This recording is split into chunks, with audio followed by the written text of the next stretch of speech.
This meeting has been provided by the annual notice of the regularly scheduled meetings of the Municipal Council for the year 2022. Published as legal advertisement in the Herald News and the Record on December 11, 2021. Further notice of this meeting was given on Friday prior to the meeting by posting said notice on the bulletin board at City Hall and the City of Clifton website, which notice stated that formal action may or may not be taken on matters to come before the Municipal Council. Roll call. Councilman Eagler? Present. Councilman Gibson? Here. Councilman Kabowski? Here. Councilwoman Murphy? Here. Councilwoman Pino? Here. Councilwoman Sedgwick? Here. Mayor Anzaldi? Here. We have a quorum. This evening's invocation will be given by Pastor Eric Ferreira, followed by the Pledge of Allegiance to the flag. Good evening. Let us pray. Father, we thank you for this opportunity, for this meeting. Lord, we ask for your presence and that you would guide us with your eye upon us. We ask that the council and the citizens have a sense of satisfaction for the accomplishments that they've made, sense of gratitude for the opportunity to serve, and a sense of unity for the task yet at hand. We ask that you would bless these proceedings with your presence. Amen.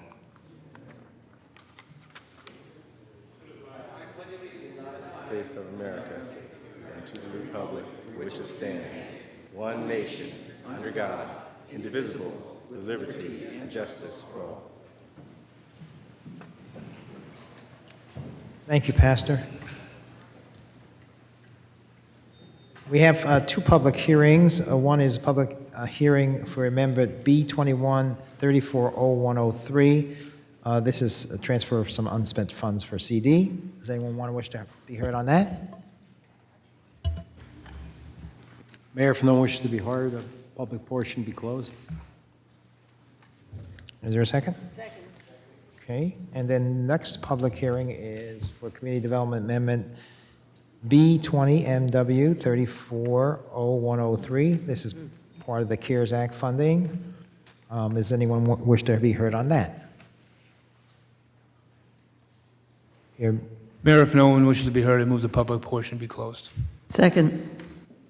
okay, so the public hearings are closed. Can we have a motion to approve minutes? Motion to approve the minutes.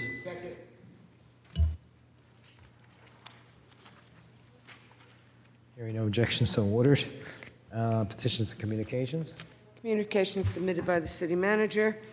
Meeting minutes of the Traffic Safety Council of September 15th, the Planning Board of September 22nd, Board of Adjustment of October 19th, and November 2nd. This concludes communications.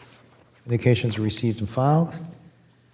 Ordinances. First reading ordinances, ordinance 7776, an ordinance to amend, revise, and supplement Chapter 439 of the Code of the City of Clifton, entitled Vehicles and Traffic, more particularly Section 439-33 thereof, entitled Speed Limits Established. Amend speed limit to 25 miles per hour on both sides of Broad Street, County Road 509, from the northerly Clifton line to the southerly Clifton line. Moving on first. Second. Roll call. Councilman Eagler? Yes. Councilman Gibson? Yes. Councilman Kabowski? Yes. Councilwoman Murphy? Yes. Councilwoman Pino? Yes. Councilwoman Sedgwick? Yes. Mayor Anzaldi? Yes. Motion carried. 7777, an ordinance to amend, revise, and supplement Chapter 227 of the Code of the City of Clifton, entitled Fingerprinting, more particularly Section 227-2 thereof, entitled Hours, amends time by appointment only. Move it on first. Roll call. Councilman Eagler? Yes. Councilman Gibson? Yes. Councilman Kabowski? Yes. Councilwoman Murphy? Councilwoman Pino? Yes. Councilwoman Sedgwick? Yes. Mayor Anzaldi? Yes. Motion carried. This concludes ordinances, Mayor. Okay, these ordinances will be published in accordance with the law. Mr. Villano? Mr. Mayor, I just have one item to clarify.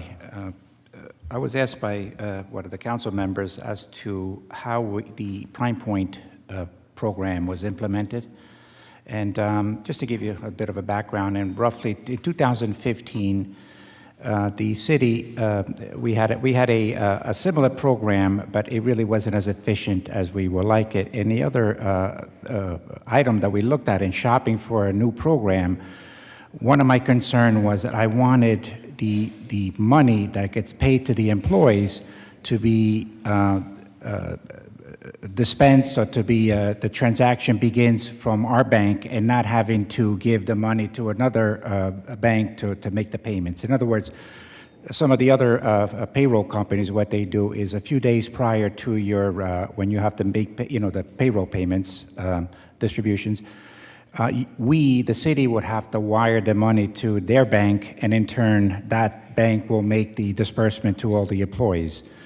In shopping for a new program, I didn't want the money to leave the city, so basically, we came up with this Prime Point that allows us to clock in and out, so we have a time and attendance, but also has a component where we pay, when we make the direct payments to the employee, that money leaves our bank and goes directly to the employee. So it took us almost about a year to get the program implemented. The other thing that we didn't have prior to this Prime Point is the police and fire we didn't have any access to how these employees clock in and out because they had done through other programs. What Prime Point allowed us to do was to tie into these programs that both the fire department has and the police, so it gives us, me and the personnel officer, access to the record. So if we need to check somebody's record of tardiness, things like that, we can just access those programs. So the program was implemented in October of 2016, and it's been very successful. We've been using it; it's been very successful. Over these past 6 years or so. If you have any questions, I could. Okay, thank you. All right. Okay, next portion is hearing to the public. Does anyone wish to be heard?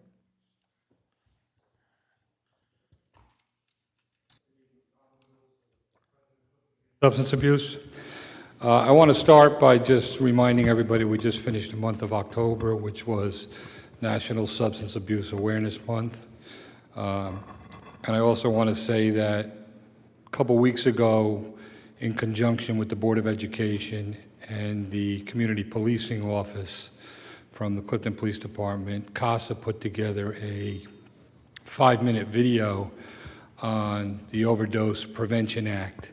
I'm not sure if the council had an opportunity to see it or not, but we did forward it to the city manager. It's up on all of the schools' YouTube pages. And I wanted to take this opportunity to thank Sergeant Gary Giardina and the Clifton Police Department for helping us put that program together. It's a very informative program. It allows people to realize that if somebody is suffering an overdose, not to just leave them to their own devices, but to call for help, and you won't be prosecuted. A lot of people don't know that that's a law. It was a law that was put in place by, I believe, Governor Christie. But it's a 5-minute video, and I think if you haven't seen it, you should probably get a copy, or I could send you a copy. It's on the CASA website, and it's also on all the schools' YouTube pages. Very informative. And again, I'm here today just really to thank the Clifton Police Department for their involvement in helping us put that together, as well as the cast team from Clifton High School and Dr. Robitazi. Thank you.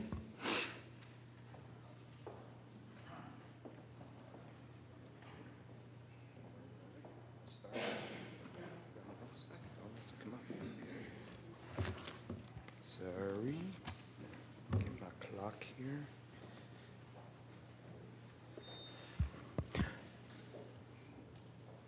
Good evening, everyone. Antonio Latona, number 10 on your council ballot. Good evening, Mayor, members of the council, those here in attendance, and those watching at home. I plan on being brief tonight, as I am pretty sure between the town halls, the ballot box, the meet and greets, and all the events in between, those of us running for council have been pretty much answered many of the major concern questions asked by you, the residents. A quick background, I'm a lifelong Clifton resident, CHS graduate, 430 Knights of Columbus member, and most likely if you ate Emma-style pizza at Mario's in the 80s or 90s until I left for the Air Force, most likely I made it because that was my job growing up as a kid.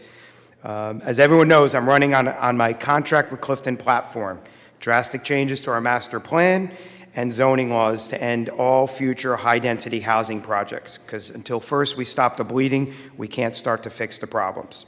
My top priority, if elected, will be addressing quality of life issues, the traffic problems, the aging infrastructure issues, and major flooding mitigation, mostly caused over the years by overdevelopment. I also plan on focusing on bringing much-needed transparency into City Hall so the public feels they have a seat at the table, at the council table. I see there's some department heads here tonight for the meeting, and I think moving forward when we have council meetings and there's something on the agenda that pertains to a certain department, it would be a good idea, again, for transparency and obviously to answer questions for the council to ask that department head to be at the meeting. This is a truly David and Goliath fight. I need all of you watching to be ambassadors to help spread the word of our message. And yes, I mean our message, because this is about us. For those who know me know, I'm all about our great city and believe we are here to serve you, the residents. I want to wish the other 16 candidates well. I attempted to make it to all the other candidates' fundraisers to support them, because if we want to say we need to all work together, we need to lead by example and support each other, even when we don't agree.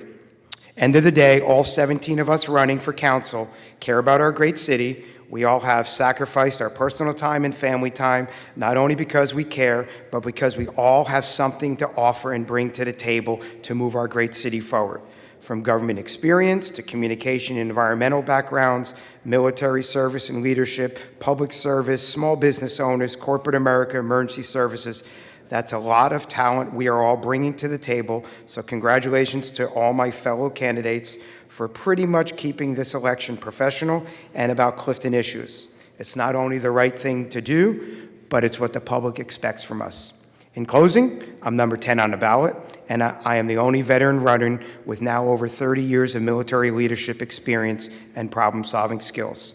Also, as a career Clifton veteran firefighter, I have learned our city inside and out very well, and I ask you, the voters, to make me one of your 7 votes when choosing who you would like to represent you the next council term. Thank you. And as we get ready to celebrate Veterans Day and have our annual Veterans Day parade, let's remember the recent passing of Frank Cascione, our longtime parade coordinator. God bless America, and God bless our troops. Thank you very much, and have a good night.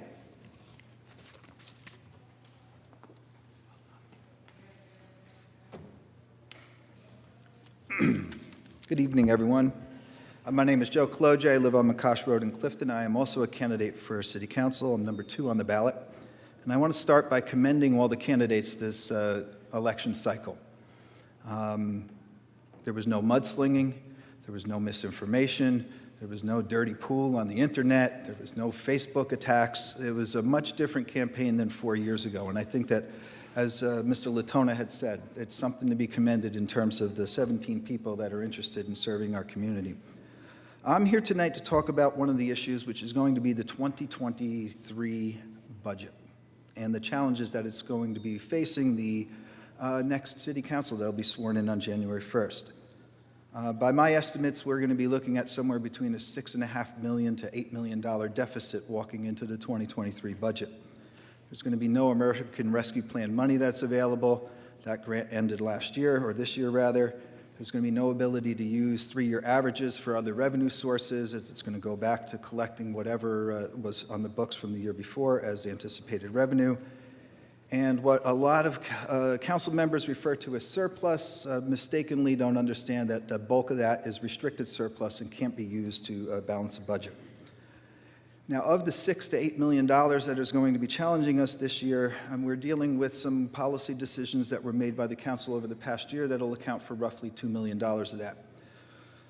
The city is also going to face the same issues that most towns are facing, and that is health benefit costs. My town, which is in the state health benefits plan, is facing a 21% increase in premiums.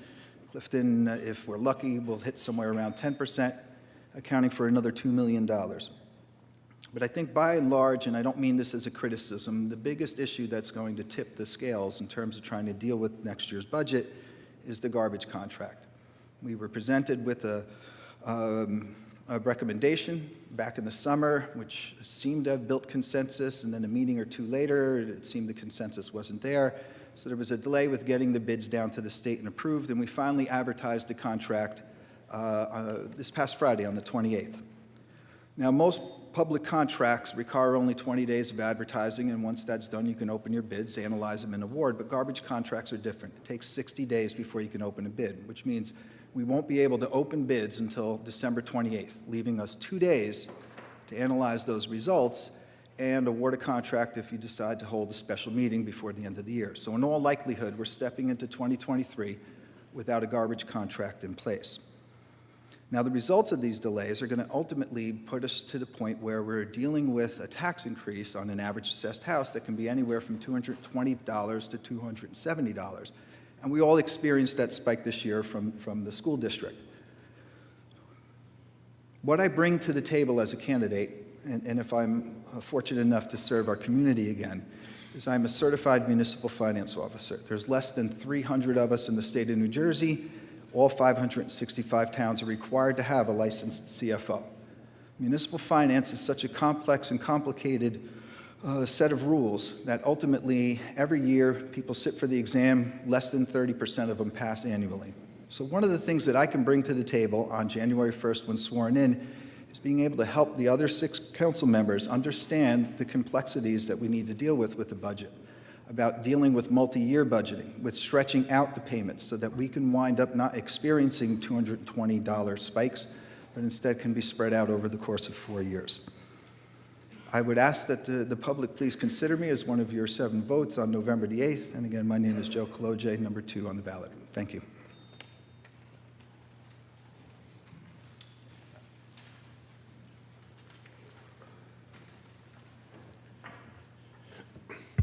Good evening, Dominic Iannarella, 98 Rolling Hills Road, number 12 on the ballot. I'm going to be brief because I'm sure everyone is sick of hearing from us at all these council meetings. There's been certainly, I think, enough talk to get us through at least the next 4 years, maybe longer. I've done my best to run a very positive campaign through this whole election season, and I want to end just really on a positive note. This has truly been a very memorable and rewarding experience for me. I started in March. I picked up my petitions. So for the better part of 8 months now, I've been campaigning, I've been meeting residents, I've been getting out there. Most importantly, I got out there with my family. We attended events, we volunteered, we got involved, we went to things together, and we just had such a tremendous experience. And that experience was really embracing all that Clifton has to offer. I can really say that this process has made me fall even deeper in love with this city that I have called home for my entire life. It truly is a special place, and it truly is a place that we should be humbled and grateful to call our homes and do everything we can possible to cherish and protect that. And one of the big parts about that is that comes from our residents. It comes from the people that make this city home. We are really one Clifton family, and every part of our community is made up by those residents, and they contribute in so many ways to making this such a beautiful and vibrant community that is full of diversity and full of great experiences and opportunities for all of us. So I just wanted to highlight that because yes, there's people that will come out and they're going to say things about that need to be fixed with the city, things like that. But the reality is there's so much great that we have here, and there's so much great that has just made this such a tremendous and rewarding experience. Good luck to all the other candidates. Believe it or not, some of us actually became friends throughout this whole process. So good luck to them. I wish everyone the best. I really just want the best people up there to serve the city. That's the most important thing possible for us so that we can move Clifton forward and keep it the great place that we've come to know and love. So please get out and vote. I'm number 12 on the ballot, and please do your civic duty vote on November 8th. Thank you.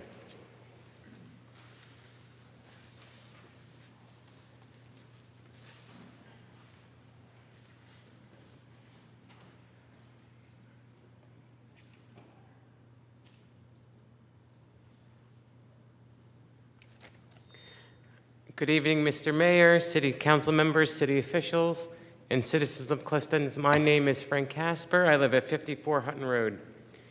For the past 4 years, many citizens have stood at this microphone expressing their dissatisfaction with the way the present council has functioned as a working unit representing the city of Clifton. For the past several weeks, you have met all of the candidates seeking seats for the next city council. They have been seen at city functions. Many had hosted candidate forums and our televised ballot box. Now that you have heard all of the candidates, it will be up to the voters to let their voices be heard at the polls. I believe I would be a good choice to represent the citizens and handle the situations that arise in this city concerning Clifton citizens. It is your right to vote, and I urge you to use your right to vote this season. It is not an election for the Democratic or Republican election, but rather an election for all the Clifton citizens to choose the 7 candidates to represent Clifton, and I know that I am qualified to be one of them. As I close, I would like to take this opportunity to thank the mayor and our councilman Peter Eagler for your many years of service and dedication to our great city. You are a part of the reason why our city is so great, and I would like to applaud you for that. Again, my name is Frank Casper, and I'm number 15 on the ballot.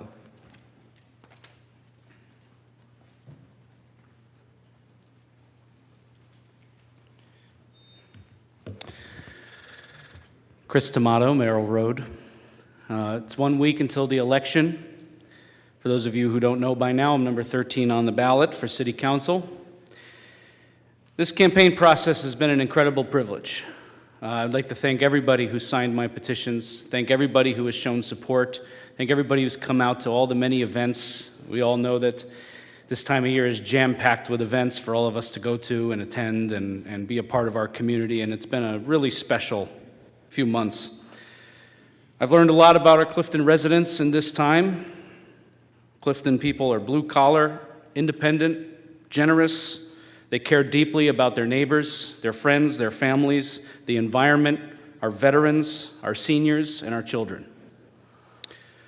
Clifton has a lot to offer. That's why I moved here. But there is a gap between what Clifton has to offer and what residents are getting. The bridge for that gap is communication. People will put up with a lot for a person or a place that they love if the communication is good. If communication is clear, precise, and timely, you'd be amazed how cooperative people will be. Communication makes all of your jobs easier. It'll make our city manager's job easier.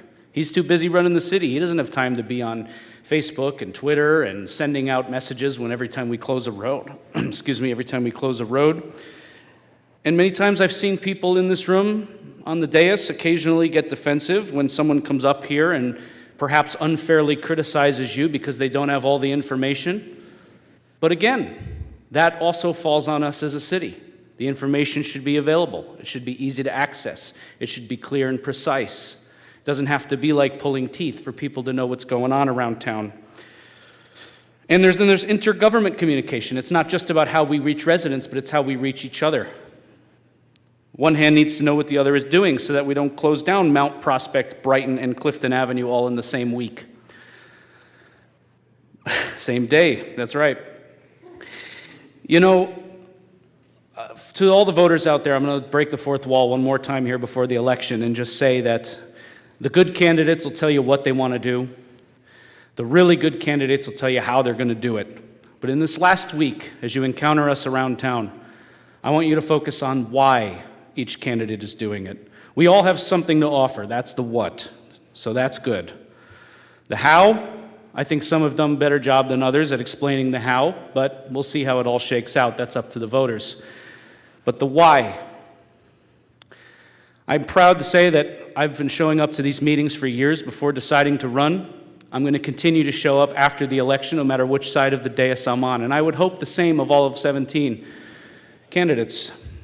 And I've seen some people leave before the meetings are over, don't show up. There's several of our candidates I hadn't met until the election process. I hope you're all genuine. I hope you all keep coming, no matter what happens on November 8th.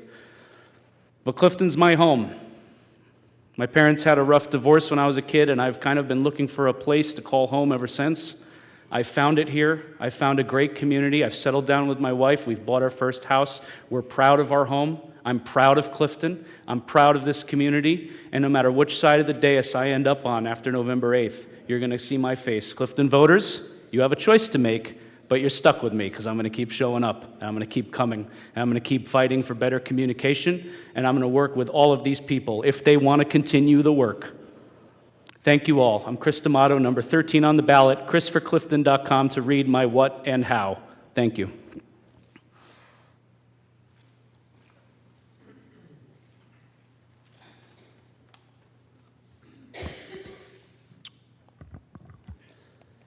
Francesco Moyo, Meadow Court, Allwood Section. Good evening. Before making my final comments prior to next week's City Council election, I'd like to take a moment to acknowledge both Councilman Eagler and Mayor Anzaldi and publicly thank them for their years of dedicated service to the citizens of Clifton. You will both be missed. 1 week from today, Clifton voters have some important choices to make. Which 7 candidates will they select to represent this city and to help move Clifton forward? Here's why I believe I should be one of your 7 votes. I've called my council platform Clifton's Way Forward, and it includes a focus on fiscal responsibility, public safety, police retention, flooding, sewer issues, dealing with overdevelopment, attracting business, maintaining affordability, and upgrading technology and communications. I'm not a part of any organized ticket. I'm not backed by any political party boss. And I haven't spent thousands on signs that litter our city and end up in landfills. I've run a grassroots campaign, and I've knocked on thousands of doors, walking this city and speaking with its residents to hear your concerns and your hopes for a better Clifton. I offer 3 traits that I believe will make me an asset to the City Council: qualifications, work ethic, and temperament. In terms of qualifications, I graduated with honors from Seton Hall University, earning a BS in Business Administration with a concentration in finance. I interned in the district office of former New Jersey State Senator Kevin O'Toole. I've served as a budget analyst for the New Jersey State Department of Children and Families, where I managed a multi-million-dollar budget for DCF operations in northern New Jersey. For the past decade plus, I've been working in the executive recruiting business, specializing in placing top accounting and finance talent in public and private companies throughout the New Jersey and New York area. I've worked in government, I've worked in the private sector, and I know how to balance a budget. My work ethic is second to none. As I said earlier, I've spent every free moment over the last 6+ months knocking on doors and connecting with Clifton residents. If fortunate enough to win a seat, I won't rest on my laurels, but will read every council packet, study, and report provided. I will attend meetings, ask questions, and make informed decisions. I will work hard for you. Lastly, the council doesn't run the day-to-day operations of this city. The city manager does. It is the job of the council to oversee the running of the city and ensure we are following policy. As a council person, it is not just preferred, but essential that the council members have the ability to work with others. That's not to say they must always agree with each other, but they need to work together as a team. They need to build consensus. It isn't good enough to have great ideas if you cannot pull together support from your fellow council colleagues to gain a majority and to bring your ideas forward to the city manager for discussion and hopefully for implementation. If elected, I will work with every single one of my colleagues in a professional and cordial manner, and we'll expect the same from each one of them. In summary, qualifications, work ethic, and temperament. It's what's needed in a council person. It's what I offer as a potential council person. I humbly ask for your support next Tuesday. Vote number 6, Francesco Moyo, Clifton's Way Forward. Thank you.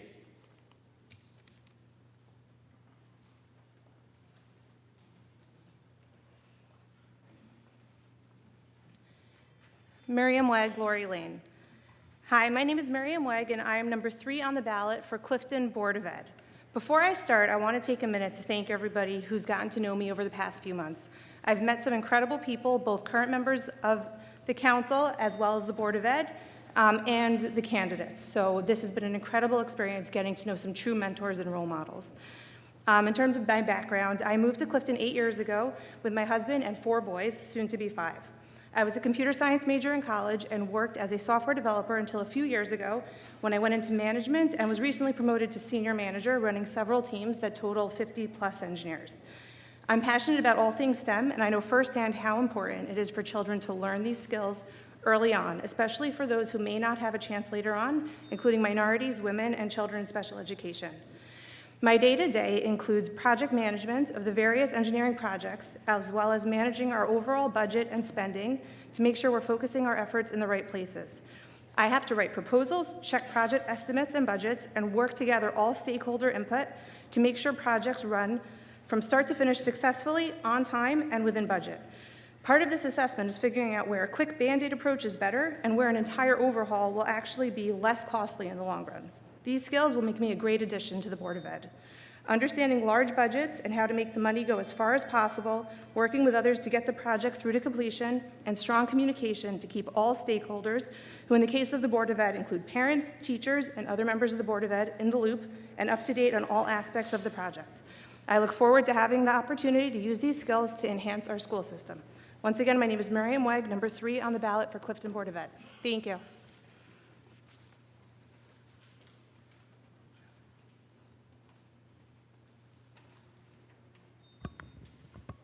Hello, Dana Beltran, 130 River Walkway, and number 3 on the ballot. Today I'm here to explain to the voters why bullet voting isn't what's best for the city as a whole. This election, unlike others, we are getting a guaranteed new council with 2 open seats. If you only vote for one person, and that one person doesn't share similar ideas or goals with the other 6, who no matter what have to win, your one candidate isn't going to serve alone, nothing will be accomplished. There needs to be 4 people, at least united to have any real change in this city. I implore the voters to vote 4 or more. We have the opportunity now to really shake up this town in a good way. At least 4 new voices could really get a lot done. Being one of the newcomers running, I would be extremely honored to be one of the 4. But at the most, please vote for 4. Now for a little bit about why I should be one of your 4. I am running for the right reasons. With no special interest support or endorsements, I am self-funding my campaign and haven't even crossed the $1,000 mark in spend, while others have spent in the tens, if not hundreds of thousands of dollars, all while making promises and owing favors to groups across the city. I don't have large signs, I didn't have a fancy meet and greet, but that doesn't mean I'm any less dedicated to the city and you, the Clifton voter. I've enjoyed my time these last 3 years serving the city on the Board of Education, and I believe together we really were able to accomplish a lot. We kept taxes at 0% increase for 2 of the 3 years, and this most recent year, where the increase did go to 2%, I voted no against it. We passed a life-changing referendum that will keep our children safe, healthy, and comfortable for many years to come, and I have fought to keep our meetings' public portion accessible through virtual and phone-in options, which I would hope to reinstate on the council side as well if elected. However, most importantly, I learned how government works and how not to misuse the influence as an elected official and the proper ways to professionally agree to disagree while on the dais. I served while we went through some of the darkest days this district and the city may ever see with the COVID pandemic and the following learning loss, but it has made me an even stronger asset.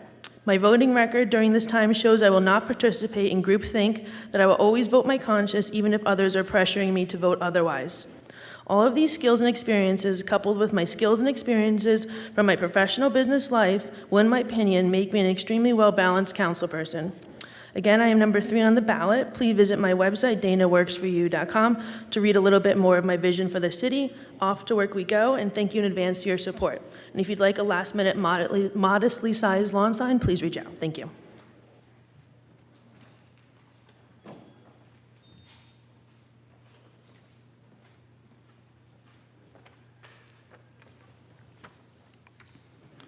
Good evening, council, citizens. My name is Douglas Johnson. I'm the personal officer for the city of Clifton. A few weeks ago at a council meeting, I had my letter read to the council and to the citizens, which detailed harassment I faced at the hands of Councilwoman Mary Sadracula.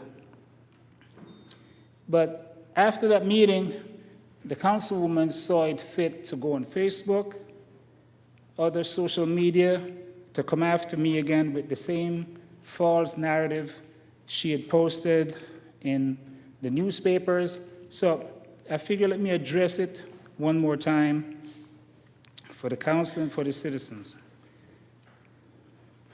At the last council meeting, I saw one of the candidates suggest that we Google the candidates, all 17 of them, see what we can find. So I did, and the results were shocking. Here are some of the many headlines. New Jersey councilwoman accused of assaulting a relative in a weight fight, from CBS News. Clifton councilwoman pleads not guilty to kicking, pushing relative, from NewJersey.com. Clifton councilwoman is suing 6 fellow council members. Here's what she's claiming. NorthJersey.com. Clifton councilwoman censored foreign discrimination investigation. NorthJersey.com. Clifton councilwoman voted off Civil Rights Committee after city worker calls her a racist. NorthJersey.com. Clifton Council censors one of its own for improper behavior. NorthJersey.com. Clifton replaces liaison to Disability Advisory Committee due to argument. NorthJersey.com. Clifton councilwoman's claims debunked. North Jersey Record. And the list goes on and on. I'm sure anyone in the city can Google it and you'll find the same thing I did. It's hard to believe, but all these headlines deal with just one council member, Mary Sajakula. I was so intrigued that I looked a little further. Most of the headlines related to her arrest when she was on the council in 2011. That complaint was for aggravated assault against her sister. A transcript of the 911 call is printed in one of the articles, and it goes like this. 911, hi, this is the Clifton Police. Mary, yes, everything's okay. There was a problem with my phone. Voice in the background, bullshit, she hit me. Mary, okay, thanks, bye. And she hung up. Apparently the BS line piqued the cop's interest, so he called back, and here's how that second call went. 911, this is the Clifton Police. What's going on there? Mary, nothing. This is Councilwoman Mary Sajakula. I had trouble with my phone. 911, all right, is everything okay? Mary, everything is fine. 911, all right, no problem. Mary, when you called back, I said that. I had trouble with my phone, so that was what the trouble was. Thanks so much for checking. I appreciate it. Bye. Fortunately, the Clifton Police didn't buy into her story, and they arrived to find her sister with a broken nose and a broken tailbone, alleging that Mary had assaulted her after a comment about her weight. But when you dig a little deeper, you'll find how fascinating Google is. This was not an isolated incident of rage. If you look at the public court website, you'll find that Mary Sajakula wasn't charged criminally once, but 3 times. She was also arrested for aggravated assault in 1996. You can look at it on the docket number S1996-1787-1602. But it doesn't end there. She was also charged with criminal harassment in 1999 on the complaint number S199-2509-1602. I could not believe that a sitting council member had been arrested 3 times, so I started searching for lawsuits that she filed. In 2016, Mary Sajakula filed a complaint with the Government Records Council against the Clifton Board of Ed. She claimed she was denied access to public records. In 2018, the GRC dismissed her case that was filed on a complaint number 2016-16. Mr. Johnson, you have to finish up because 5 minutes is up. Okay, I'll jump to the end. I find it that there must be something positive that this councilwoman did. The one thing positive that she did was... Mr. Johnson, Yes, sir. I have to cut you off because 5 minutes. Okay, that's fine. Thank you.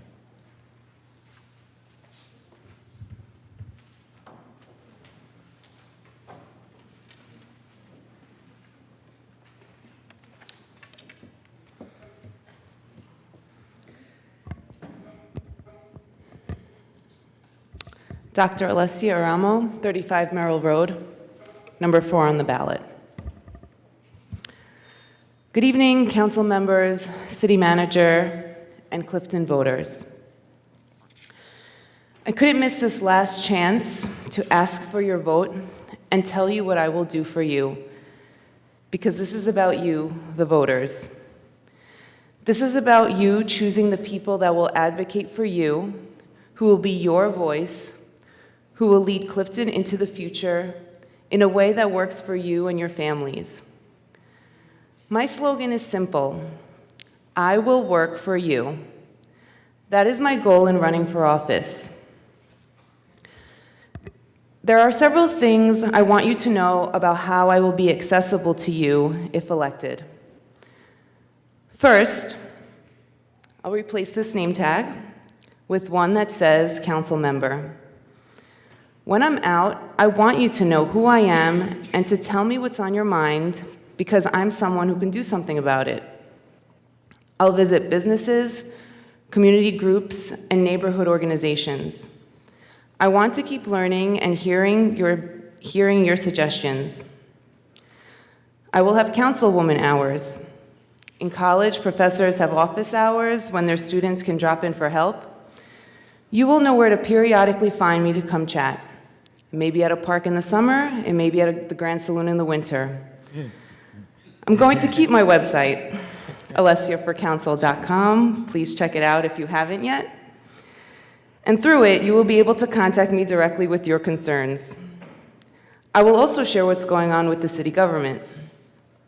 Facebook is a fine place to find me as well, and while I do appreciate Facebook, I won't be solving the city's overarching challenges on Facebook. I'll also talk to city employees, the county, other towns, state agencies, whatever it takes to learn how we can do better and implement better here in Clifton. I love to learn, and I work diligently towards solutions. Solutions on the City Council require working together. Aside from the fact that I'm realistic about that, it's never been a problem for me. I listen to people, I think about what they say, I'm not quick to reaction. I think that just might be something the council needs. I have an advanced research degree in civil and environmental engineering that has trained me to think logically and unbiasedly, to speak carefully and clearly, to form ideas and recommendations based on information, to be creative with the ways that information is obtained and presented. In addition, my degree is in a field of engineering that addresses building, flooding, contamination, water treatment, stormwater mitigation, among other applications right here in Clifton. I have a perspective from being involved and on committees of how the city operates, where certain roadblocks are, some understanding of what's been tried and what could be tried. I know about many of Clifton's issues, but you never hear me slinging blame because it's not always that simple. Accountability is important, but to keep people accountable, you need to first fix what's broken. And so finally, I make my plea, if you are still on the fence about who you're giving your 7 votes to visit my website, alessiaforcouncil.com, and do not hesitate to reach out to me. You can also reach me on Facebook. I would be honored if you would give me the chance to use my qualifications to serve you. I know that some of you have already voted for me, and every time I hear that, it just makes me want to work harder to show you that you made the right decision. I'm already so happy that you gave me the opportunity to do this by putting me on the ballot. Life goes on either way on November 9th, but maybe you'll also give me the opportunity to work for you by voting number 4. Thank you very much.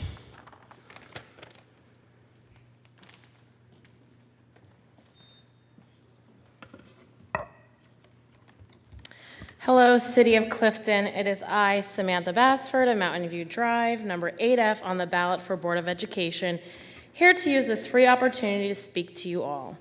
Growing up in Clifton, I attended Dance World Academy, where Miss Donna, Miss Debbie, and the staff played a huge role of who I am today. Something Miss Debbie always said to us, and you can ask any DWA alum to recite, opportunity passed by, opportunity gone. Every moment is an opportunity to learn and grow, which is what I'm doing here now, not letting the opportunity pass me by. I've talked a lot about my background and my experience. So today I'm going to talk about something different. In my office today, I decided to go into my little keepsake box where I keep notes for my past staff. And this picture here is by my box of my favorite undergraduate RA staffs that I have worked with. Yes, you will all watch this later. Nadej, Paul, Brianne, and John, I'm admitting publicly that you are my favorite staff, though I love all my RAs the same. Something clicked in my brain to add to my list of why I'm running. It was with them that I really felt that I got a grasp on what it meant to not be a supervisor, but how to be a mentor at the time. It was this staff, when the last two of them graduated, gave me this. And it says, a sign of a good leader is not how many followers you have, but how many leaders that you have created. Now, I don't have any children, but I do, however, have thousands of students within my 10 years of being in higher education that I have made an impact on, and some who I've gotten professionally close with. Many of them who have spent more time in my residence hall that I oversaw more than they did their own families. And it was because of these students, I care deeply about the experience that Clifton students get before they step their foot into the world after they graduate their senior year. It is because of David's parents who told me at his funeral that I kept their son alive a little longer than what his brain wanted him to. It is for my students that thought they could never survive living on campus because they have autism and the other neurotypical students would never get them. But in my community, in my res halls, everyone was seen as they were and accepted. One particular student and his family came to my door after graduation who told me without our staff, he wouldn't have made it through college. It is for those students who came to me in their times of need, letting them know that I believe them and their stories of trauma. It is for the students every year I get to see walk across the graduation stay, seeing them thrive, knowing that they have been through hell and back to survive not only college, but their life existence. I may not always be the supervisor people wanted when I first hired my staff, but no one ever left feeling like they couldn't conquer the world. Looking at this picture today, I was reminded I create leaders, not followers. And in the world where we need leaders to change the world, we are in need for the generations to come after us to do better than we did. Who I am in my professional life is who is standing at this podium, someone with grit, real integrity, and resilience. I've been through the campaign the last few weeks without one of my biggest supporters, and I'm still standing. I'm not perfect, I'm forever evolving, and when I no longer serve a purpose somewhere, or others can no longer benefit from me, I know it's time to give others a chance to lead. That is true leadership, to know when it's time to move on and give the next person their chance. If what I said at all today makes you feel like you want to give me a shot for 3 years, I will gladly accept this new life challenge that will benefit you and others. It is my hope that I can be a good addition to the current board and serve to enhance the progression in the district. Once again, for the last time at this podium, saying in 2022, I am Samantha Bassford, graduated class of 2008, who on November 8 will be 8F on the ballot. I've also never said this once during my campaign for fear of speculation of what my intentions of running were. But if I'm going to be true to myself, I'm going to forget all those who can't see me for me and say, Mom, thank you for all that you've done for this city, and help me become the hashtag Better Bassford. Good night.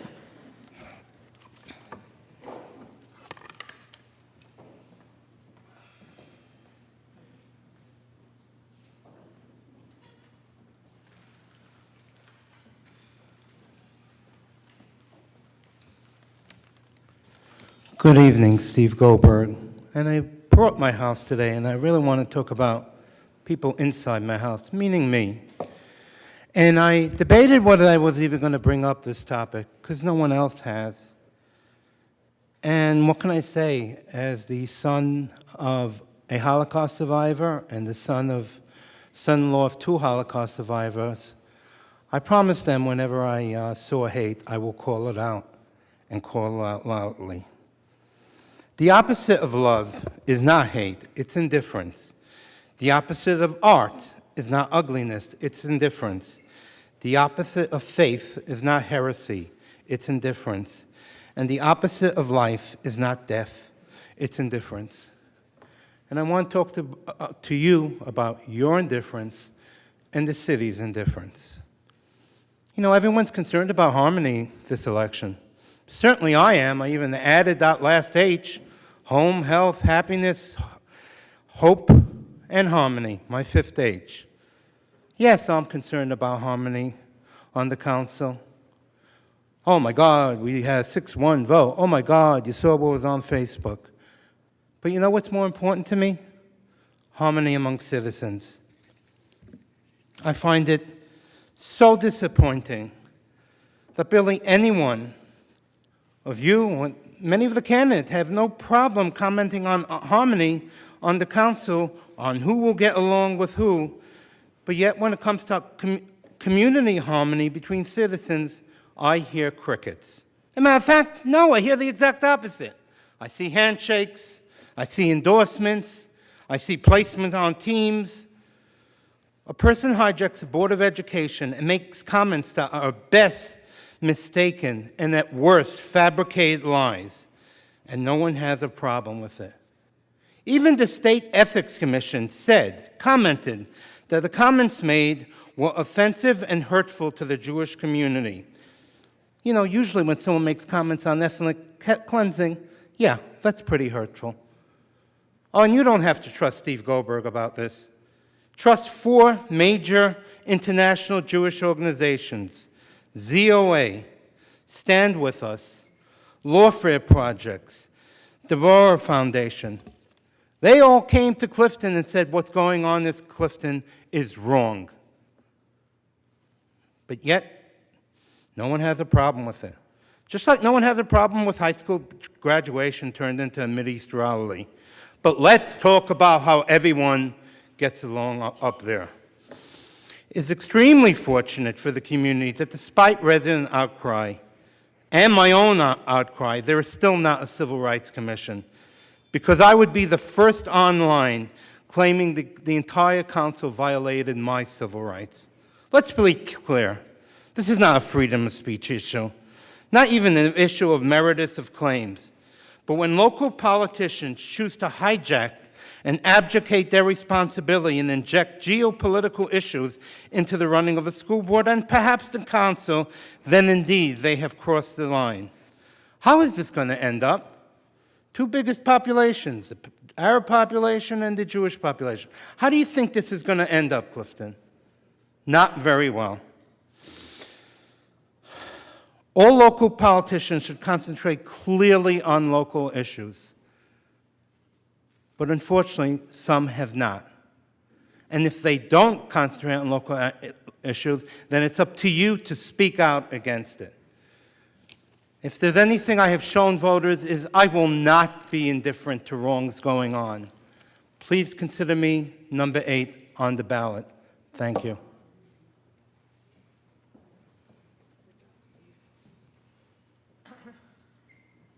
Judy Bassford, 92 Mountain View Drive, Clifton, New Jersey.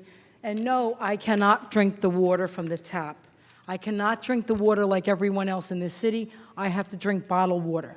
I just got my statement from Ready Refresh this month. It was $165 for the 6 cases of water that have 6 gallons in each case that I get delivered every month to my home. I want to know when somebody on this council is going to take the step forward to relieve me from not having dirty water. That's number 1. Number 2, Frank Gascione. Condolences to his family. Frank was more like a father to me. I changed political parties for Frank to help him with his election, and I changed back. In fact, I had to get permission from my mother at a meeting, one of his campaign meetings, to switch from Democrat to Republican. Frank was a hell of a guy, and I'm requesting that this city name something in his honor. A building, a park, a facility, whatever you have. He worked with the Veterans Parade, the Memorial Day Parade, and the Avenue of Flags. He has proven himself as a true volunteer to this community and to the citizens and to our veterans that he loved oh so dear. Frank was a sitting council member for a long time and an avid volunteer. He deserves the respect. Second, thank you to the Clifton Police Department and the Fire Department for the incident that happened on October 15th. Our world's turned upside down. We don't have our early voter person or a sign man, but we forge forward. And he's watching this meeting actually from rehab right now, so get better and get stronger, Bionic. That was going to be my last of my statement tonight. As the special needs advocate that I am, I sat in this audience watching something just now that I thought,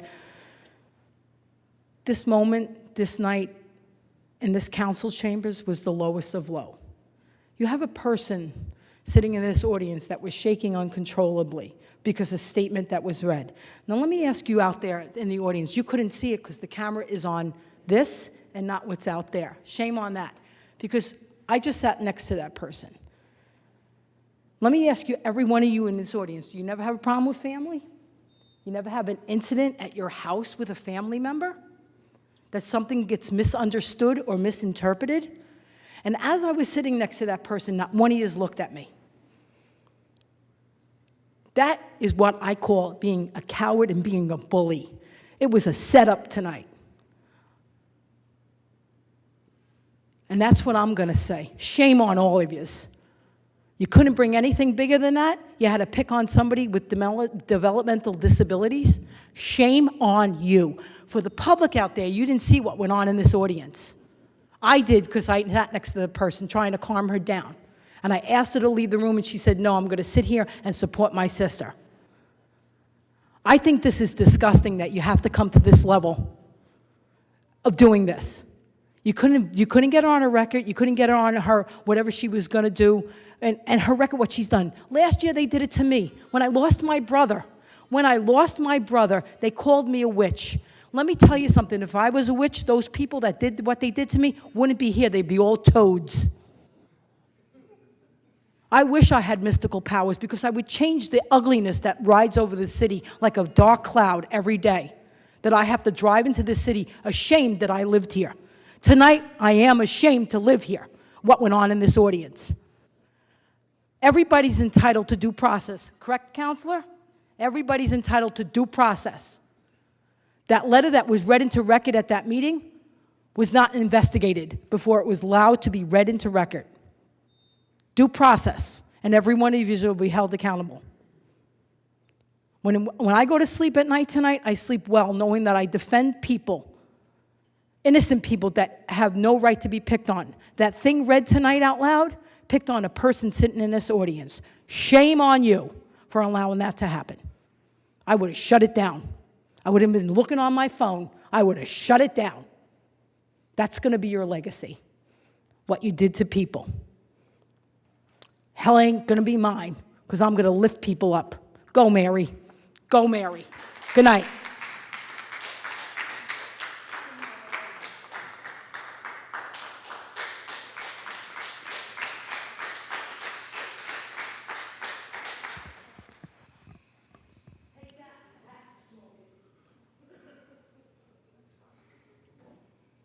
Mayor, council, city manager, residents at home.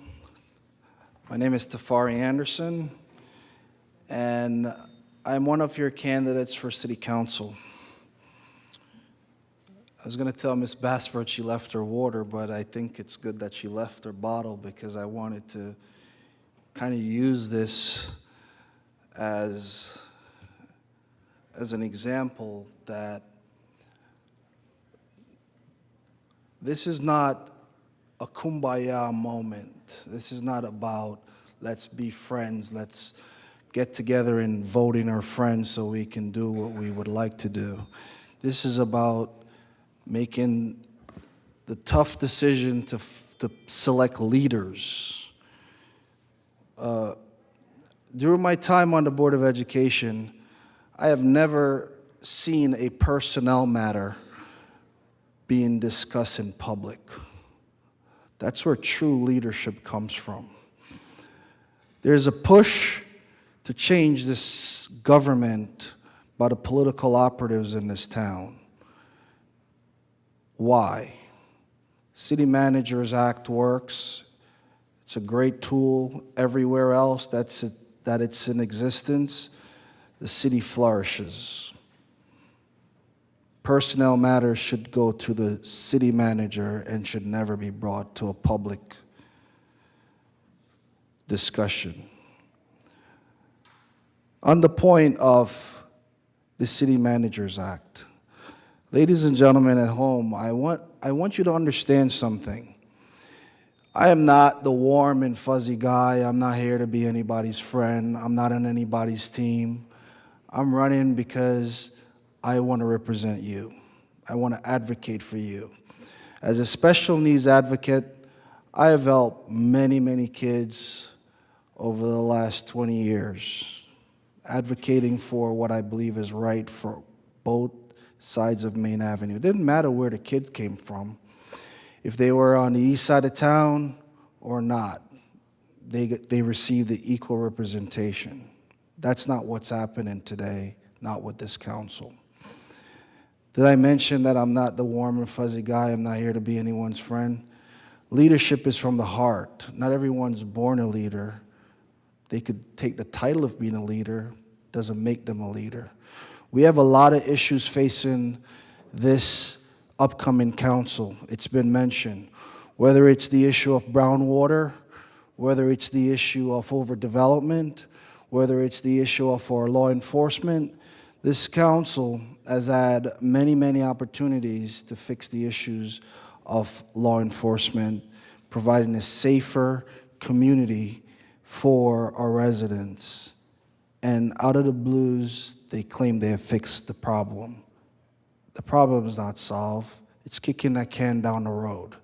I urge you to make the tough decisions. You may have your favorite person, someone you like, someone you grew up with. Doesn't mean they're the best person to serve on that dais. Pick leaders that are going to make the tough decisions, that are not going to vote in blocks. I'm not on anyone's team, and I'm happy because you know what? I can come here and I can represent you, and I can speak on the issues that affect us. Allow me to serve our community, to share our values, to represent both sides of Main Avenue, whether it comes to the stabilization of taxes. Yes, it can be done. We did it on the Board of Education. My last 5 years, 0 increase in the taxes. It can be done. Zero-based budget, itemized zero-based budget. It can be done. But you need someone with a voice that is a leader, a true leader, that is willing to do it. I ask you, when you go to vote in the next week, please consider me as one of your choice. This is Tafari Anderson, andersonforclifton.com. I am number 11 on the ballot. Thank you. Anyone else? Okay, motion's in order. Oh, sorry.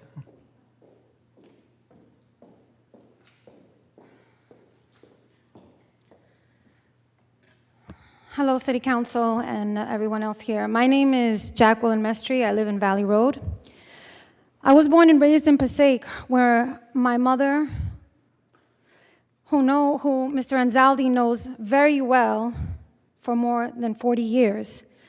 She is a political scientist with 5 degrees and 2 years of law school who has held public office, serving on the Passaic Board of Education and making history in so many ways, not just locally, county, also, as well as state and federal. I spent many trips in Washington, D.C. for political and policy issues that she was involved in, and she made history as the first Hispanic assistant to a city mayor, at least in New Jersey, and perhaps beyond that if my recollection is correct.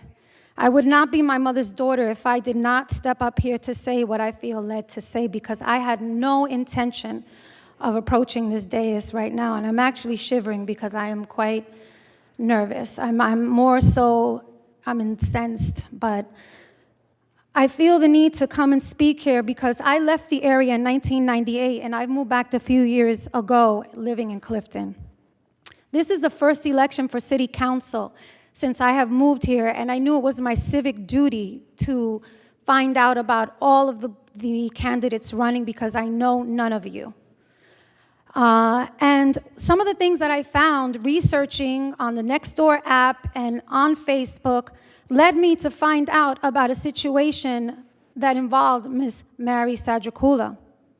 Now, I know Mr. Doug Johnson, and I had not known anything about this situation. And I asked him, and I said, you have to see what this woman is saying about you in public, on public platforms. And she is misrepresenting you and the situation and the decision by the city of Clifton to hire you. And no one is defending you.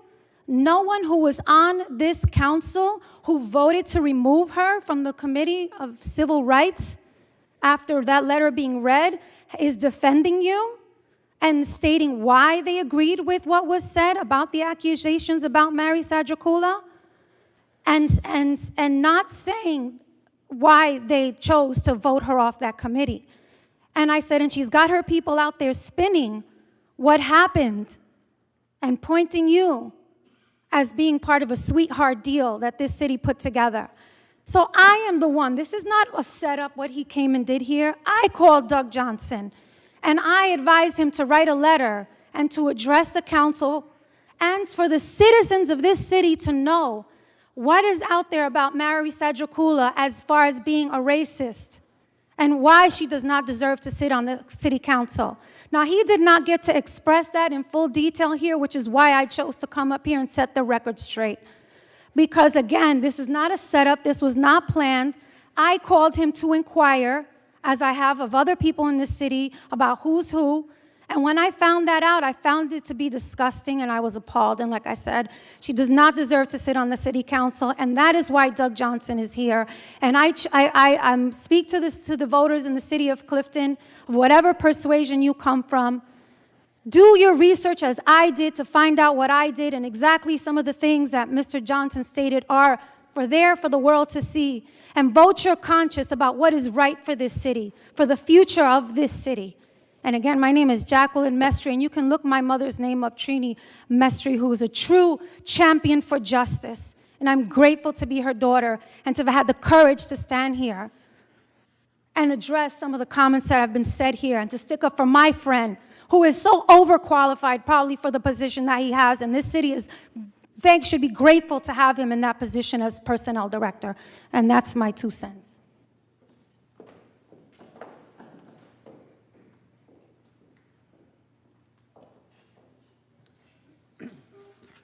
Anthony Maragliata, John Alden Street. Wow. This is why the city is in a mess, and this is why we need new leadership throughout. Next week's election is going to be the turning point for this city. God help us. Good night. Anyone else? Okay, motion's in order.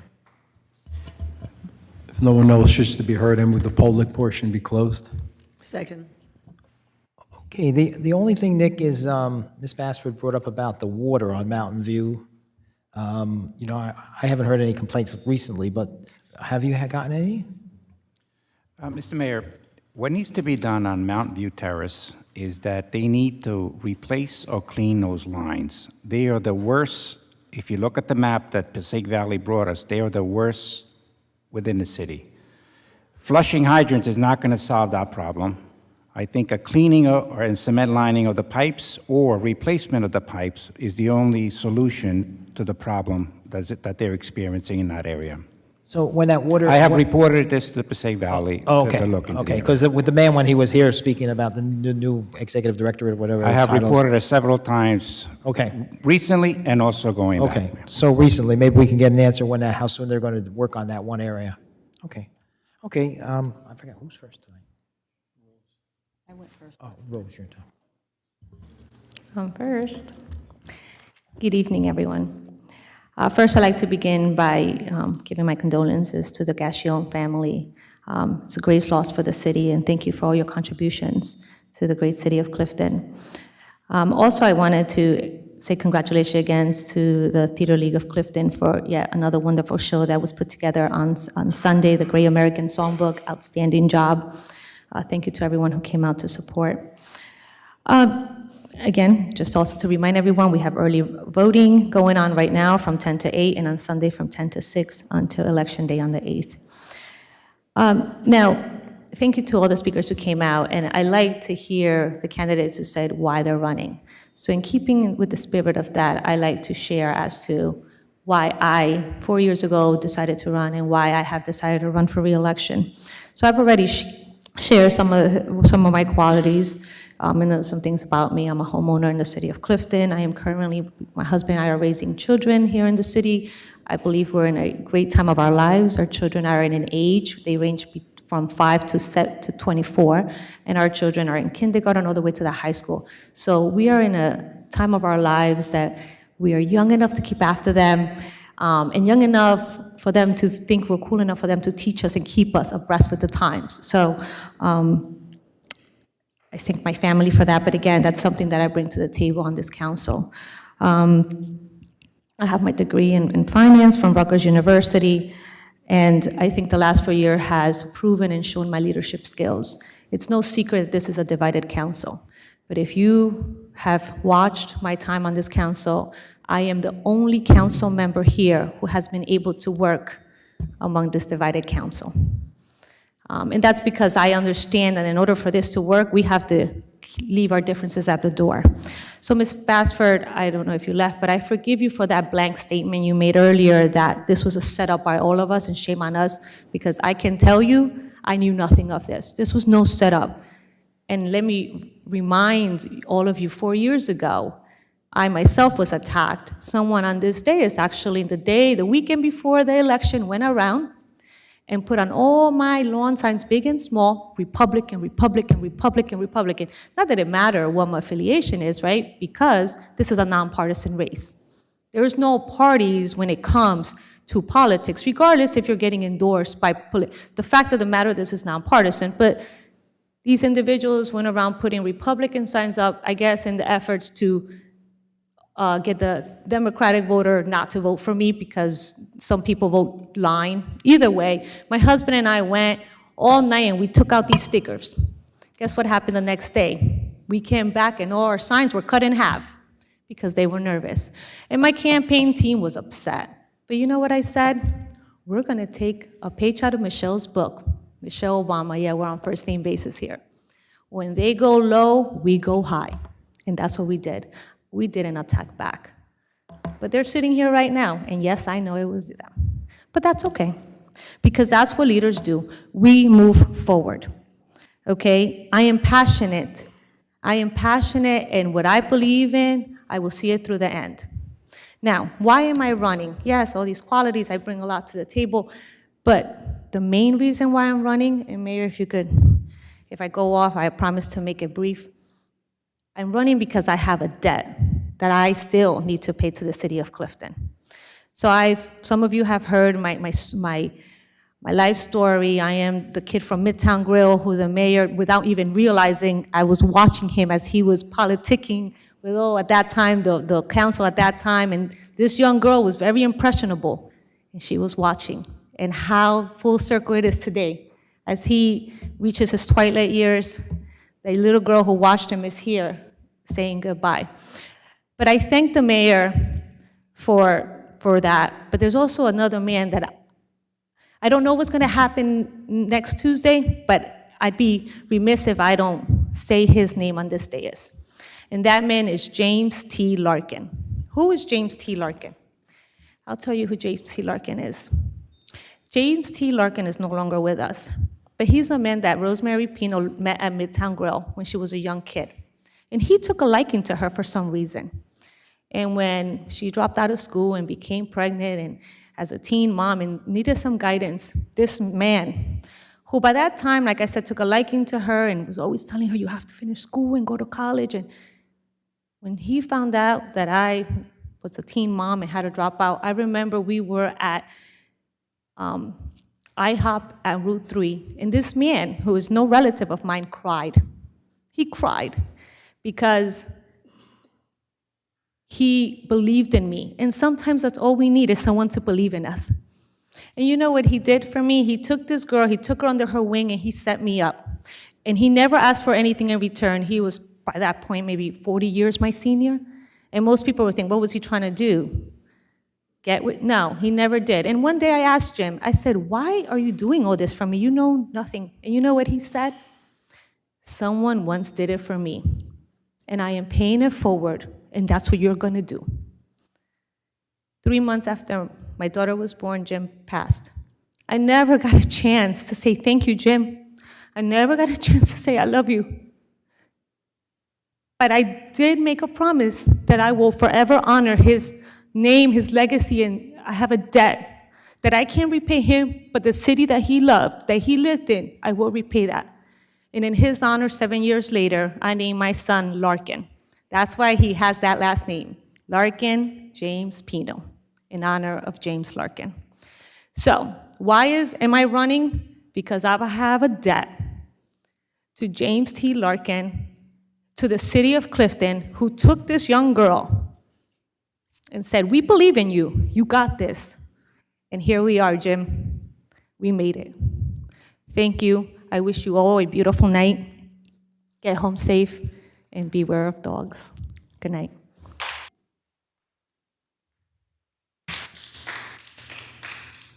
Good evening. Mayor, through you to the city manager. Mr. Villano, the Third River feasibility study. At the last meeting, you had said that you had hoped or that you had expected to get the proposal from the consultant, I guess, last week, and I don't see anything on our agenda. Did you get it? And if so, how much is it? They did contact me, Councilwoman. Last week they attended a conference that was specific for this type of, these type of conferences, specific to flooding and so forth. And he was glad that he did, because apparently they picked up some good information from that conference, and he will have that proposal. I don't have it yet, but he assured me that I will have it this When? week. This week we should have it, so we'll have it on the next council agenda. On that issue, there is, I believe it's Crosby Street in Patterson. The city of Patterson owns a piece of property right next to, I think it's called the Molly something Brook. And they keep a crane. And before every heavy storm, they use, and it's the DPW workers from the city of Patterson, use this crane and go into the brook, and I've seen them take out car parts and everything. So how does that go with using what you've said about the DEP not being able to use machinery to clean out a brook? What you're referring to, that machine just doesn't move up and down the brook. It's pretty much stationary in one area. And what they did is they built a screen, or a rack, they call it, where sediment, things get caught up on that. And that machine is there to basically scoop out all the, so it's pretty typical when you do a pump station or those kind of projects, that you put something in front of the equipment so you could remove it before it gets into the equipment and damage the mechanicals. No, it's taking it out of the brook. Correct. So there's also a screen there that stops any of the large debris and things like that gets caught on that, and they could remove it with this crane. So could we do the same? Well, we could do, if we were to do a detention area for this project, then I would recommend that we put a rack or a screen cleaning machine at that point, because you don't want to send a DPW. This automatically does it, so there are automated machines that do that. The next time I'm in the area, I'm going to look, but I don't believe there is a screen. It's right from and I was thinking of why couldn't we do that at, Woodlawn, at Charles Street, to collect all that debris and everything that accumulates before heavy rains. Also, the trash contract. Today, we approved the trash contract, extending the current contract for 2 months.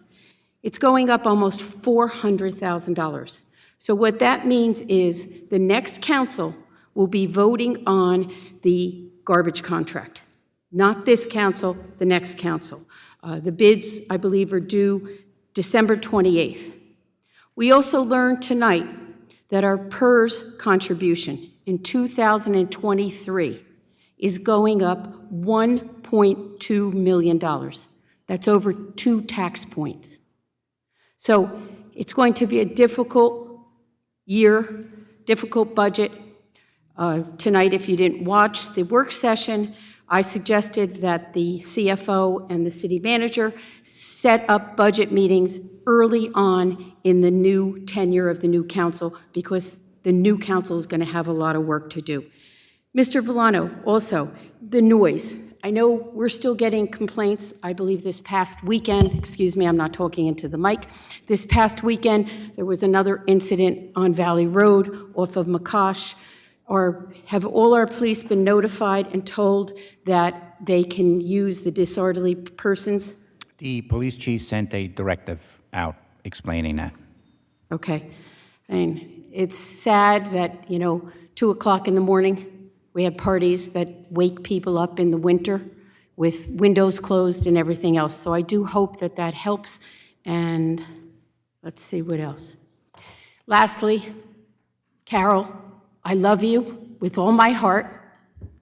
And people love you, Carol.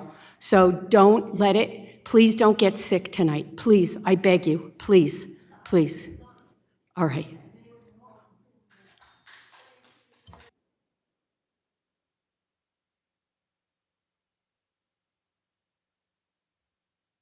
That's it. Thank you. Thank you. Good evening, everyone. First and foremost, my condolences to the Gassion family on the passing of former Councilman Frank Gassion. Frank was a dedicated member of this community and involved in many civic projects in all aspects of the city life. And the suggestion was made to name something after him. So I hope that a recommendation can be made so that we can vote on that in the near future. My sincere congratulations go to the organizers of the Halloween Parade and Harvest Fest that was held this past weekend here in Clifton. All the city departments that helped out. I understand it was a tremendous success, and some of the crowds came back to the pre-pandemic age, so that's a good thing for Clifton. This weekend will be our Veterans Day Parade, so please participate in that event and support our veterans, because without them, we wouldn't have the right to be speaking at the mic, we wouldn't have the right to be voting next Tuesday, and it's important to support our veterans.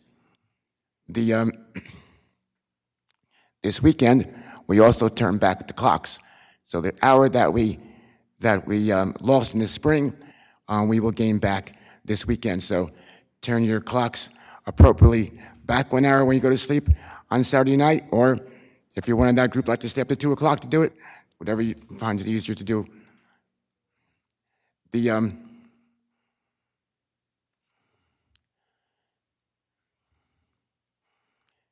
With the Halloween being over and the election next week and Veterans Day, our eyes are turned towards Thanksgiving. Please support our various charitable organizations in town, such as St. Peter's Haven and the Power of One, who are collecting food and volunteering for the various aspects to help celebrate Thanksgiving.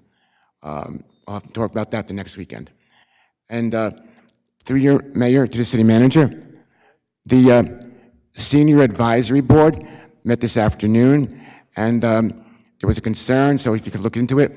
They said the Senior Advisory Board is not listed on the city's website, so if that could be corrected. So we'll talk about that tomorrow. Thank you.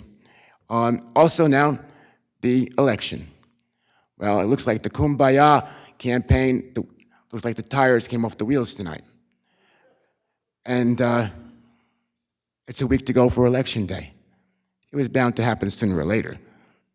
The reporter called me today to ask me for a comment about the election. My comment to the candidates are, keep working. This election is not over. We have 1 more week to go. Things can change in a week. I was never supposed to win. I was never supposed to be reelected. I'm still here because we kept working. Somebody said, no, we're not voting for you. We found 2 people to say, yes, they would vote for you. So you can, in case one person didn't show up, you had that one covered. So keep working. When I got here in 1990, the biggest problem was 8- and 9-year-old kids from the Clifton Stallions. because the Stallions program had overgrown itself in one small park. And so there was a lawsuit about moving to another park, which the city lost, and they wanted to shut down the program. And usually the first council meeting is a kumbaya moment, first week of July, and we walk into the chambers that night. There's 300 people here, half of them children. They're public enemy number one, because there was some discussion about shutting down the whole Stallions program, which would be an unfortunate situation, because the Stallions and the Olympic soccer team were the feeder system for our Clifton soccer team. So after the public portion, I'm the new kid on the block. I said, can you give me 2 weeks? Well, some of the council members that have been here for years said, we've been working on this for 2 years. If you think you can fix it in 2 weeks, fine, but if you're not, you better come back with something really good. Sunday afternoon, before the meeting, one of my dear friends, who was the assistant legal counsel here, we're going out for ice cream, and she says, well, Mr. Big Shot, did you find a new place for the Stallions? I've been looking, but haven't been found an answer. And we were driving down Valley Road, passing my alma mater, Paul Six High School. I said, turn the car around. What are you talking about? Turn the car around. So she turned the car around. I said, here's Paul Six High School. There's a whole football team field back here. The city should see if we can use it. And guess what? We got the use of the field for a nominal fee of $2,000. We fixed the clubhouse up for 10 grand because Tony Salfiati, our DPW director, did a wonderful job with him and his staff. And we didn't resolve the problem 100%, but it took the issues, it took the heat off the subject for a while, and the program continued because we thought it was important to keep that program going. Next week, the election process has already started. There is early voting. The ballots, your sample ballots have been mailed out. The sample ballots will show you how the ballot is set up. The candidates are on 3 rows. You can vote for any 7 on those 3 rows. So choose wisely. As I said in the last election, the last candidates forum, we don't need Washington-style politics in Clifton. There's no Democratic way, there's no Republican way of plowing the streets and providing the city services. Just keep it local. This campaign has been kept local, but let's try to keep it civil during this next week. Let's stay together, because we're Team Clifton, we gotta stick together. By working together, we can accomplish a lot. I know many of the candidates have great ideas, we're gonna do this, we do this, we do this, but nobody's got a magic wand that can fix all the problems unless you can tell me where's the money gonna come from to fix all these problems. Yes, you can apply for grants, yes, we can do it, but it all doesn't come from grants. Some of them are matching funds. So please, let's keep it civil this next week. Let's work together to resolve our issues, and let's not get nasty. Mayor, that's all I have tonight. Good evening, ladies and gentlemen. I, too, my wife and I, would like to send our condolences to the Gaccione family. Frank was a big man with a big heart. My kids played football with Frank's on Frank's team and with Joe, so we have a very close relationship, and I just want to thank him for all the things that he has done for our city of Clifton. Veterans Day Parade is this Sunday. I want to thank all of our veterans for their services and allowing us to live in the best country in the world. To the candidates and to my colleagues, it's a great experience. We became really pretty friendly. We had a lot of really good times together because we were back and forth this whole city. And I want to thank you for the camaraderie, and I really enjoy, and I wish you all the best on this election. Through you, Mayor, to the city manager. Where are we with the crossing guards, Mr. Vellano? Any update? Are we doing any better? Are we doing anything with them? Well, we're still a few positions short. And today I got numbers for the month of October as to many hours we had to cover for the missing crossing guards by the police. give me a moment, I could look that up for you. If you will go on, and I'll find Okay. it. And I'll Also, just with reference to the crossing guards also, I'm a firm believer that we should keep the ones that we have, but I think that we really need to start looking forward to see whether or not we're going to outsource part of them, because it's starting to affect the working relationship with the police department, because there are times when we may have no officers on the road to respond to the safety of our public. So I think that's a more important situation. I think that we definitely need to look into the possibility of outsourcing whatever we need to take care of that problem.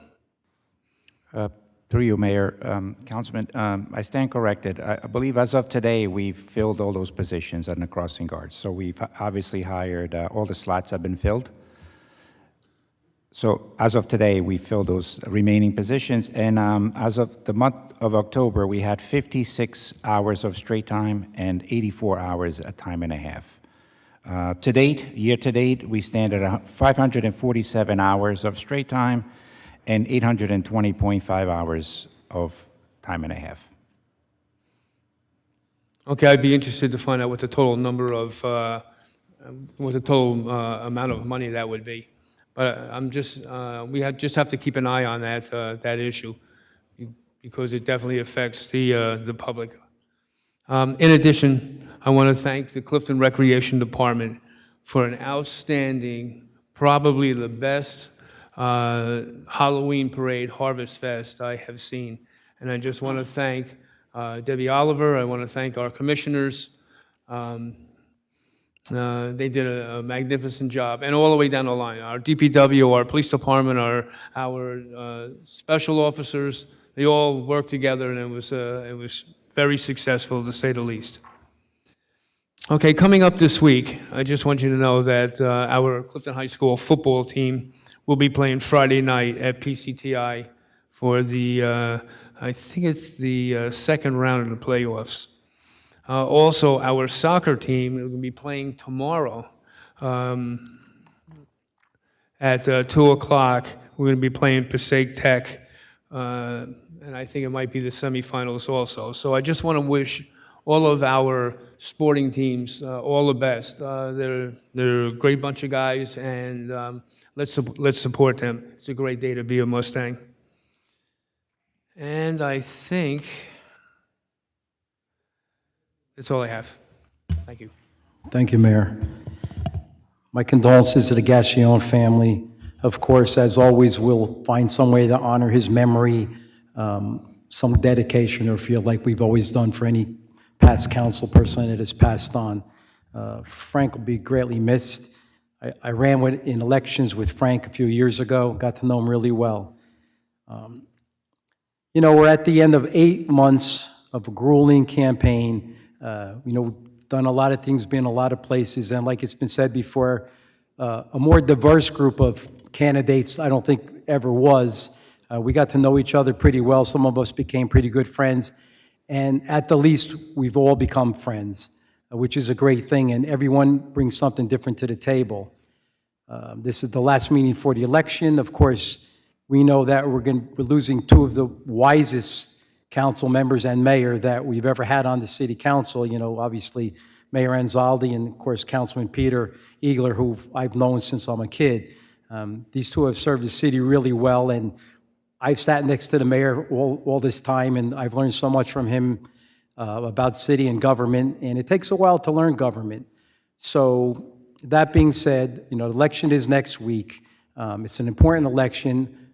Everyone pretty much has gotten a chance to know us and meet us and know our policies through all the forums we've done. So choose wisely. There'll be 7 people up here, and hopefully we could come into the new year with a good council and work on some solutions and get answers as we move Clifton forward. Thank you, everyone. Thank you, Mayor. Hi, everyone. I'm number 14 on the ballot. 6 long days to go. A little bit about myself. I graduated from Kean University with a BA degree in psychology and in education.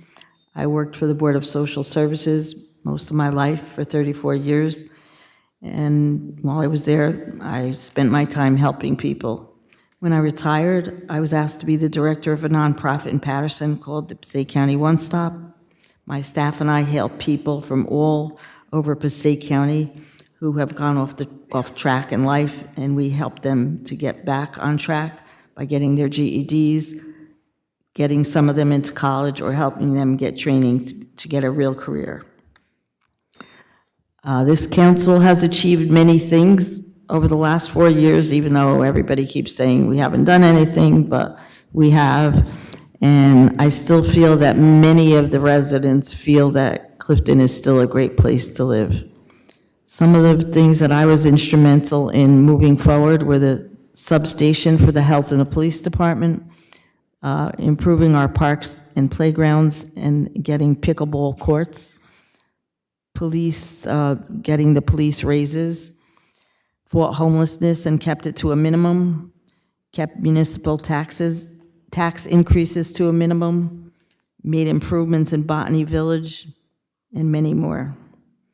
I'm on the advisory board of the Salvation Army for 2 years and the advisory board of St. Peter's Haven for 4 years. I'm very proud to serve these people who are there to help feed those less fortunate. And by the way, if you want to make a donation of turkeys for either of them, they can be dropped off on the 18th, 19th, or 20th of the month, not too soon, because they don't have enough freezer space to keep them. Some of the things that I know we need to work on over the next 4 years, if I'm fortunate enough to be reelected, is the overdevelopment, definitely communication with the residents and the taxpayers, the garbage contract, and much more. I have been reached out to by many of you and have tried to help solve your problems. I'm a volunteer. That's what I was put on this earth to do, and I will do that until I'm no longer able to. I'm Lauren Murphy, number 14, dedicated to all the people of Clifton, all the people of Clifton. Good luck to the candidates. So I will say one more time, I'm amazed at all 17 people have something important to say, and everybody that's running, to me, has a good chance to get elected. And my condolences, of course, to the Gascione family. That's all I have, Mayor. Thank you. Okay, first I want to give a large shout out to Debbie Oliver and the staff for the Halloween parade and Harvest Fest. It was just unbelievable. It was a huge crowd of people. The Halloween parade has been part of Clifton tradition from a long, long time ago, I think right after World War II. It used to be on Lakeview Avenue. It used to go to Nash Park, and then they had this idea of go to the daytime, and now we come to City Hall, which is really a beautiful opportunity for young people and their families, and it was just way over the top. I mean, I was really impressed by the whole thing on Sunday. The Veterans Parade is this Sunday. It's going to start at 2 o'clock on Huron Avenue. Come up Van Houten Avenue here to the steps of City Hall. We certainly have lost a great guy in Frank Gascione.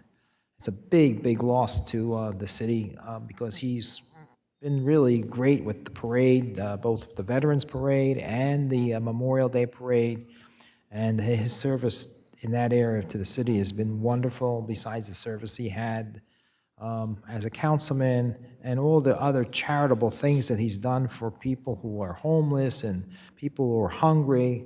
When I went to his funeral service, it was unbelievable, these stories that 3 different members of the clergy told, and his brother told. Wonderful, wonderful man, a great loss to our city. And, you know, Joe and the children and the grandchildren all know how much I love the guy, and it's really a big loss for our city. So I'm happy that somebody brought up the idea that we should name something in his memory, because even though I believe that we should name things when people are alive so they can see themselves, it's kind of custom that we name when somebody passes on. So I think that's a really nice idea. Just a reminder, next Tuesday is Election Day. City Hall is closed. So I know it's tax-paying time, and some people want to come pay the taxes, the box is still open, so you can leave your money off for your taxes in the box. But City Hall's closed, so if you're coming here for anything else, it is absolutely closed. It's only open for election operations. I'm glad to hear Mr. Villano saying that the crossing guards are now all full, because it has been an issue that filling in those spaces to make our kids safe every day by police officers is not the best. And it's not the first time it's happened over the years, but I'm glad that they finally were able to hire a full contingent. Shout out Lauren just made, some of our charities are collecting for Thanksgiving. Turkeys are very important. As a matter of fact, turkeys this year are maybe important for a lot of people because evidently they're scarce. But I'm sure if you look around, you're going to find to make sure that nice donation to people. And I promised that I wasn't going to at any time campaign or say anything about the campaign from this dais. I never have and never will.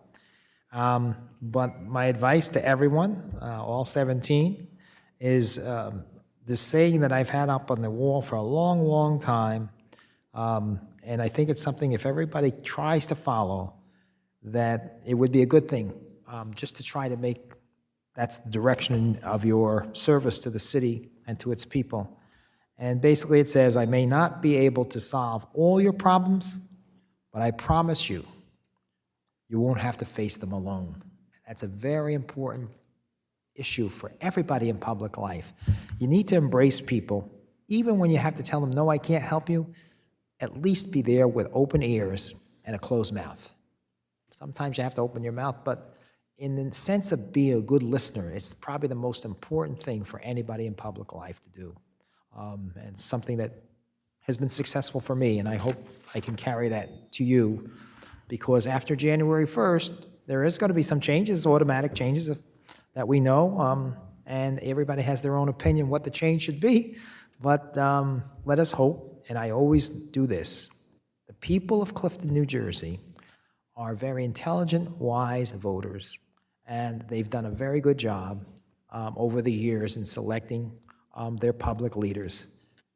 If we disagree with them or agree with them, that has nothing to do with the bottom line. The bottom line is, in this great democracy of this great country, we vote here in Clifton every 4 years. And every 4 years, we see a change. And I want to just remind everybody one thing. The 4 years, they go fast, very fast. I just hope that there's a little more calmness in the next 4 years. So let's go on to resolutions. Yeah, I do. In camera, Mayor? I have, Mayor? yes, go ahead, read the In in-camera. Items discussed in executive session this evening were 1, vegetative waste bids, legal opinion; 2, Salvatore Saggio versus City of Clifton litigation update; 3, FMBA request to merge salary guide steps. I have a late resolution, R513, resolution awarding contract for Dwasline Road roadway improvements. Can I have a separate roll call, please, on R513? Thank you. And Nancy, I need a separate roll call on claim 5367, Okay. page 16 of 26. Okay. Motion to make Councilman Gibson fill in for the mayor on 5367. Is there a second? Yeah. I need a motion for the mayor's I'll make that So moved. motion.